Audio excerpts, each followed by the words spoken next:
చాలా మంది fat loss, weight loss కానీకే బాయిల్డ్ చికెన్ తింటుంటారు. టేస్ట్‌లెస్ ఉంటది. అంత అవసరం లేదు. మీరు నార్మల్‌గా సాల్ట్, అన్ని మసాలాలు యాడ్ చేసుకొని చికెన్ టేస్టీగా ప్రిపేర్ చేసుకొని తినొచ్చు.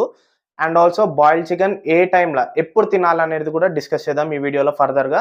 సో, ఫస్ట్ ఆఫ్ ఆల్ మన రెసిపీ మీతోని షేర్ చేసుకుంటా. రోజుకో టైప్లో చికెన్ చేసి జనాన్ని రాకుండా చేస్తున్నాడు. మొన్న ఆరెంజ్ చికెన్ అన్నాడు, నిన్న నిమ్మకాయ చికెన్ అన్నాడు, ఇవాళ బత్తాయికాయ చికెన్, రేపు గద్దూరు చికెన్, ఎల్లుండి వాడు పిండాకుడు చికెన్.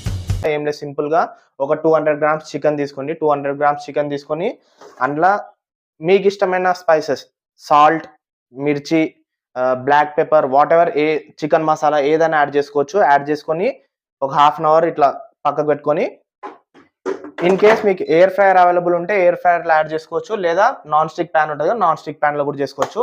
సో, ఎయిర్ ఫ్రైయర్‌లో మీరు నార్మల్‌గా 200 డిగ్రీస్ పెట్టుకొని ఒక 15 to 18 మినిట్స్‌లో అయిపోతది మనకు.